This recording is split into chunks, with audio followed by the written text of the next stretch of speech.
Children deal with death. They see it. They hear about it. They have a goldfish that suddenly is floating on its side. They see a dead bird in the street. They hear something on the radio while driving with mom. Someone died. Death is. And the sooner that you can start that conversation with your child, so it's not a scary, taboo subject, I think the better, absolutely the better. I see so many adults that are, they won't talk about it, but they're in their 70s and 80s but they won't make any plans. Well, it like by not thinking about it, it doesn't exist. Well, it exists. What's up, my little dead talkers? On this episode, I was fortunate enough to have best-selling author Patrice Karst as a guest, who wrote an amazing children's book called The Invisible String. I know that sounds different. What does a children's book have to do with a podcast that talks about death? Well, this book has actually been used as a tool for any kind of loss or separation issues and used in schools, by psychologists, with hospice care, grief groups, military, and many, many more. She's made such an abstract, difficult topic of loss easy to absorb for children and also quite useful for adults across the globe. Without any further ado, I will now shut up and get this episode started. Patrice, I just want to thank you for being here. I really appreciate you stepping up to be on my podcast. Well, thank you for having me. Of course, anytime. First off, I really wanted to say that your message really hit home for me without getting into my whole story, because this is not about me. I lost my dad at a young age. I know we didn't have a conversation prior. So it always intrigued me how to illustrate this message of death to children specifically, let alone adults. And I heard specifically in an interview that I watched you take some time ago, it might have been recent, that you mentioned specifically how the conversation of death is taboo and how it's a conversation I think you should be having with children at a young age, and the sooner the better. I think verbatim is something that you said, more or less. And I think it's a topic that is hard for anyone to grasp, let alone children. And I'm just so impressed with the methods of your book and how you were able to make something, intangible, tangible, which I've also heard you mention. And just to get going and to hear less from me and more from you, I would love to hear if you share with listeners and myself a little bit more about the origin story of the theory of the invisible string and just kind of how that came to birth, if you don't mind. Sure. It's a story I like telling. So thank you. And thank you again for having me, and hello to your audience out there. I was a single working mom. This was in, 1998, I think. And my son was about 5 years old at the time. And he was in preschool, might have been kindergarten. And when I would take him to school, he had really bad separation anxiety, and he would cry when I had to leave. And it was just a horrible experience every morning for both of us. And one day I just told him what had always been sort of an obvious thing to me. And that was that we were connected by an invisible string, and that if he missed me, all he had to do was tug on the string, and then I would tug it back. And that even though we weren't in the same room or the same building, that we were still connected all day. And it was like, I literally saw the lights go on in his brain, and his separation anxiety ended that day. I mean, that was how quick it was. Once he got that conceptual idea that we were connected by an invisible string, he was good. He was good to go. And then all his little friends wanted to hear about the invisible string, because they'd heard that there's this string that connects them to their moms and dads and their dogs and cats and their grandparents. And so I knew I had something really unique, really sort of special, in that it was a tangible way to understand an abstract, perhaps the most abstract concept of love, because you can't even scientifically prove love. Love just is this. What is it, right? What is it? So I went to a small publisher that I knew, and he loved the story and published it. And the first 10 years, I think it was published in 2000. And the first 10 or so years, it was, doing very well. I was very happy, and, it was spreading its message, and I was on to other books and projects and different things. And then it suddenly started to gain steam, and it was being used by everyone: foster groups, adoption groups, divorce lawyers, the military, the prison system, therapists, schools, hospices, hospitals, first day of school with teachers, graduation gifts, birthday gifts, a baby shower. Like, everyone had discovered the invisible string, and it seemed to just, it exploded at that point. And it's been exponentially growing and gaining steam and going around the world. It's now published in 15, or will be. We just signed with Turkey yesterday, 15 different languages and counting. So it's a love train. The love train is the overall message of what you're trying to, say to people. So the book is a children's book, but I found it so fascinating because it can be applicable to any age, which I'm sure you've realized, and you're telling me that it's been. Well, yeah. So the thing about it, right, is it is a picture book. It is and you've got, so that's the hardback version. This is the paperback version, same story, different art.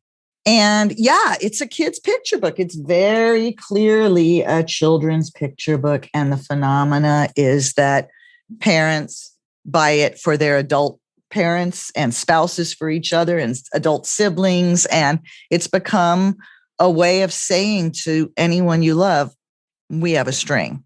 And I think it's kind of an interesting phenomenon when a children's book, flips over into being applicable to adults too. And they pick up on it. And honestly, everything we ever needed to learn ever and still do is probably contained in a children's book.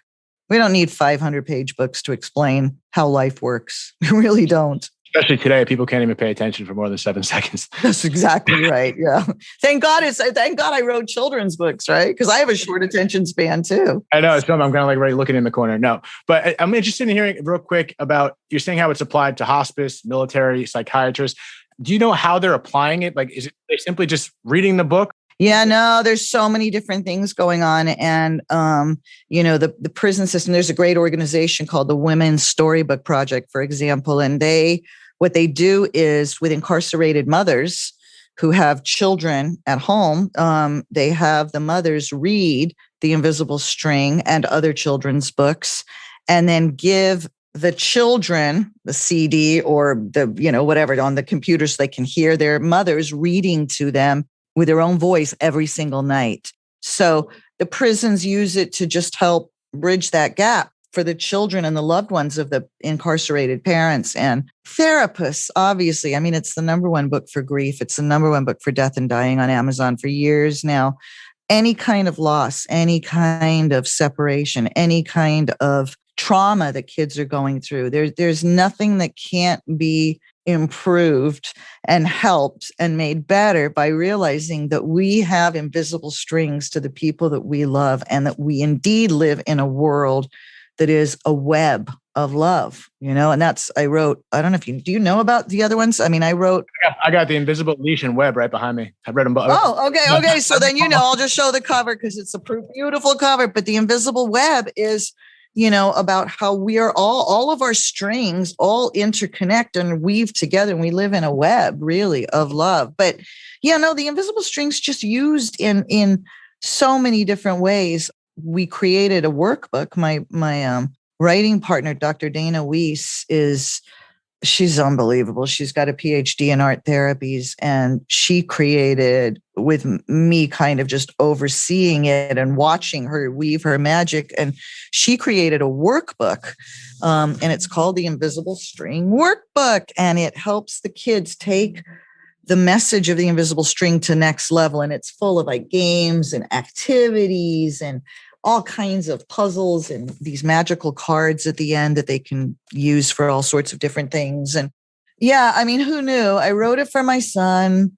Who knew what was going to happen? I still don't understand it. I just think that sometimes in life, things have a grace that is beyond, I mean, I've been in the publishing world. I started in adult spiritual books. And, so I've been in this world for 25 years now and have a lot of friends and people that are authors. And I've seen authors spend huge amounts of money on publicity and advertising marketing campaigns. And I don't know if we ever even bought one ad for this book, but it just was a word of mouth phenomena. That's all I can say. And I feel very humbled and blessed and honored and that I just happened to be the one that wrote this little kid story that turned into a big deal.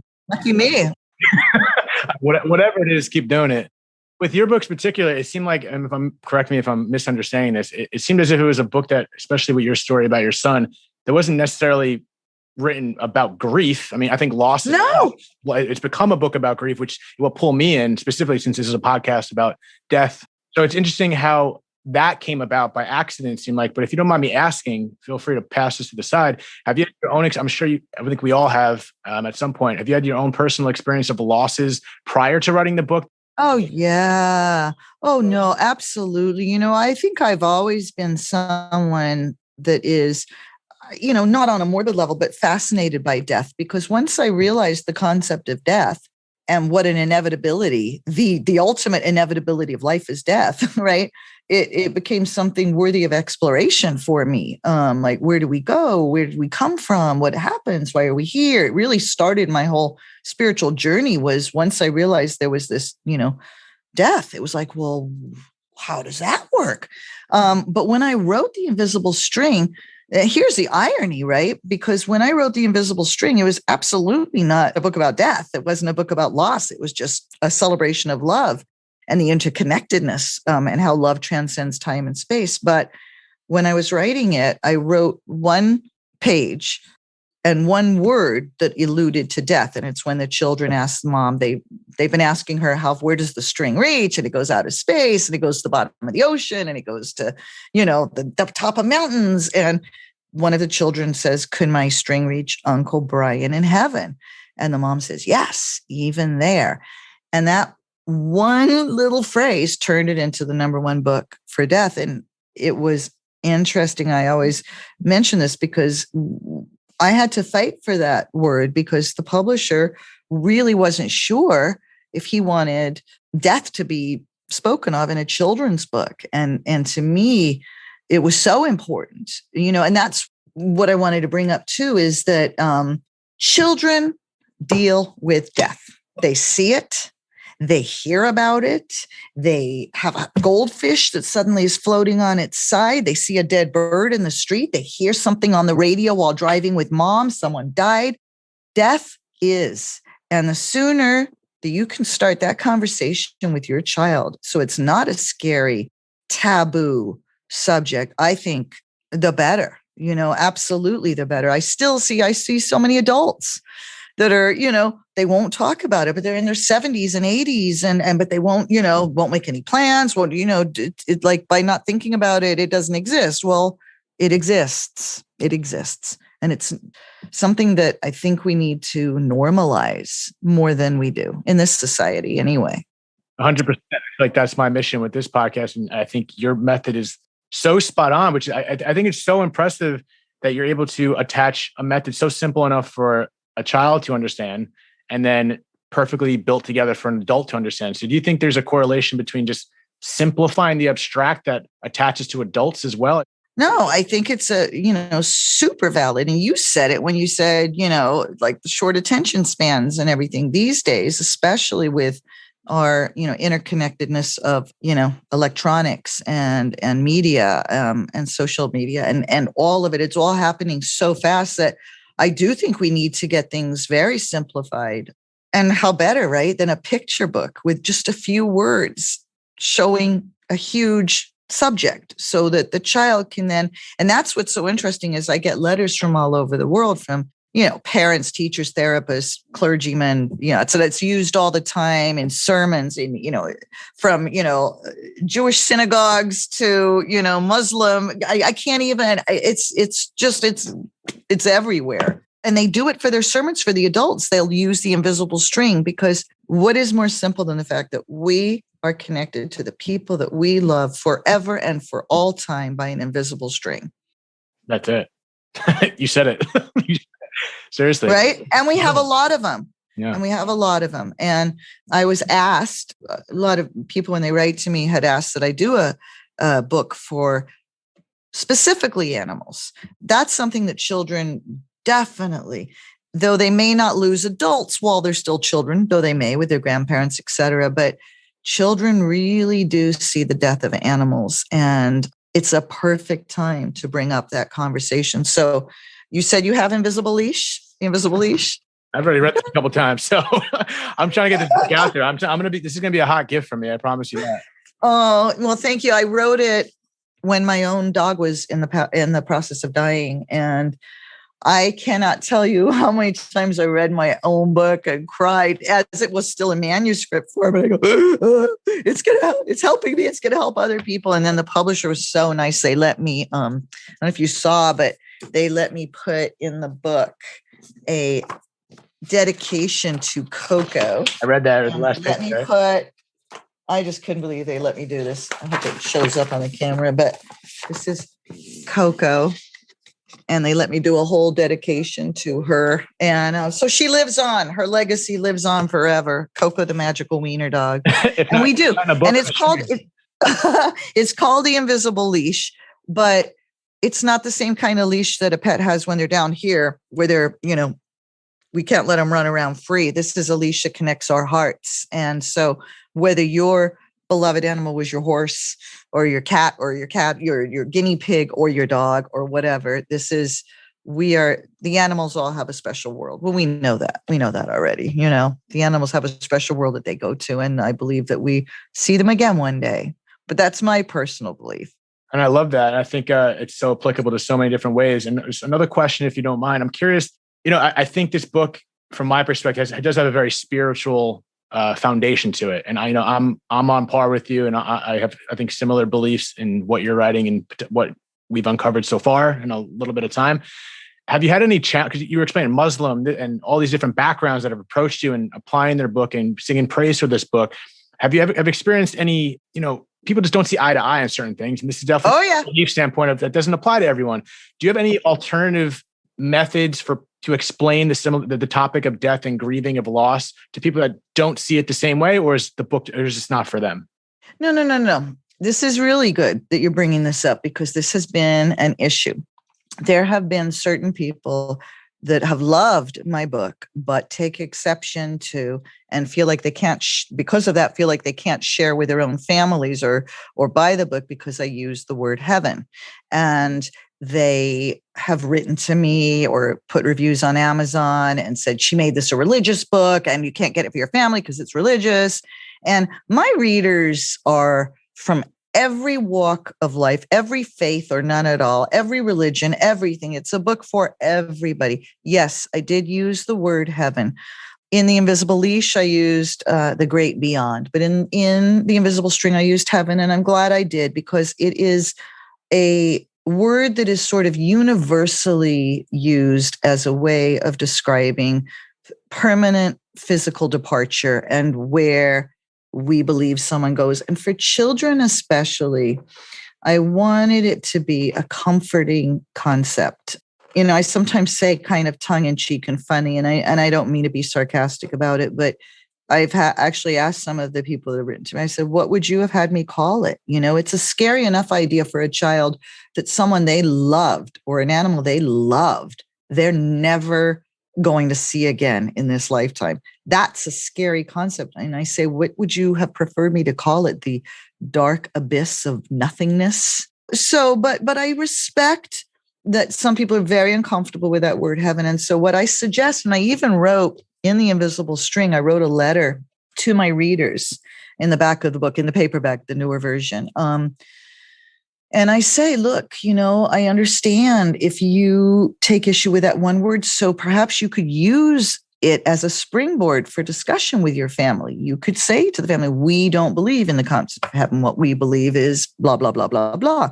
Or there's a Sharpie. You could cross it out and put whatever word you like. But all I know is that literally millions, we've almost sold 1 million copies now. So millions of readers have been so comforted by this book. And I would hate for even one child to not get to find out about their invisible strings because their parent has decided that heaven is a religious concept. It's just a word that describes a lovely place that our loved ones are.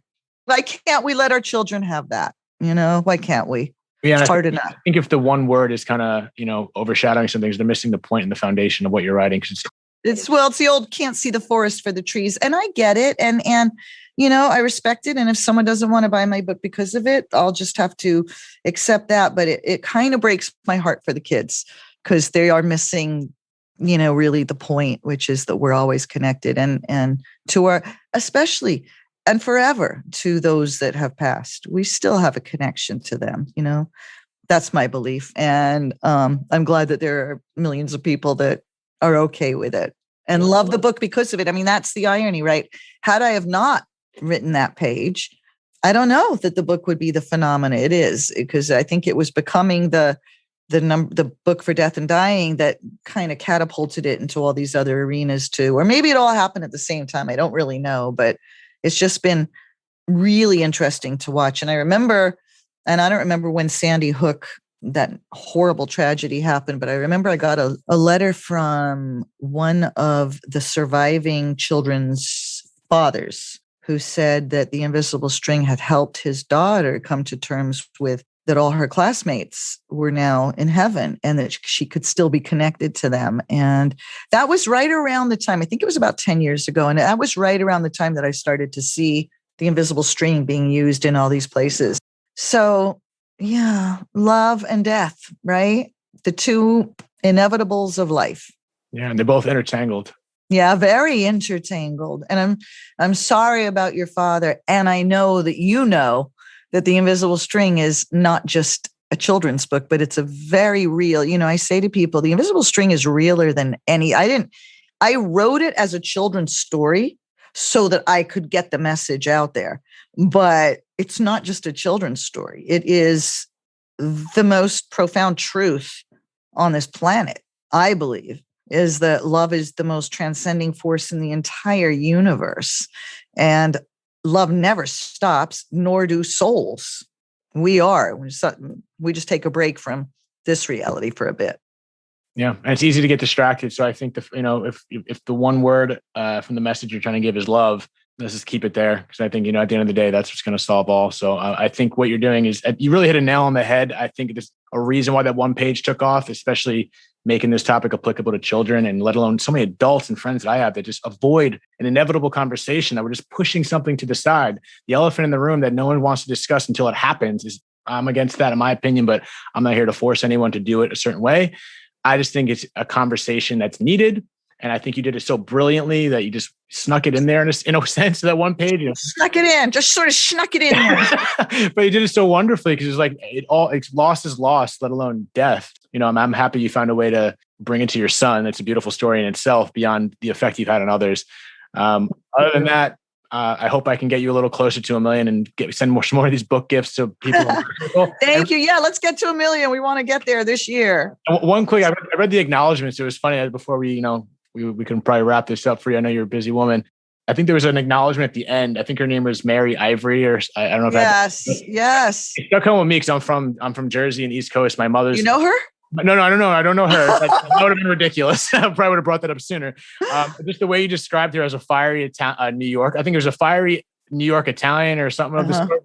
Sounds like my mother and my family, to be honest. And she said, This is a book someday. And here you are today. Yeah, we were on a deck drinking iced tea. And I was telling her how I had comforted, how Elijah, how he was like doing great now, no separation. Because I told him about his invisible string. She goes, this should be a book. And that was when I went, you know what, I really should write it as a story, because it's how could I reach? Yeah. And that's, the last thing I wanted to say is, if you want to send me some good juju, because what we're trying, our next dream, right, is for the invisible string to be film or a television animated series. So books can reach a lot of people. Film and TV can reach a lot more people. So that's the next dream. And hopefully it will happen in the near future. Well, amen. I think I'm a little closer to Hollywood for you. So if I know anyone to help you out, I'll keep it. Send it my way. Yeah, I totally back it. So Patrice Karst, I just want to say thank you so much again for being here. You're welcome. David, thank you so much. Of course, we'll be in touch, okay? Okay, we will. Thanks. Bye.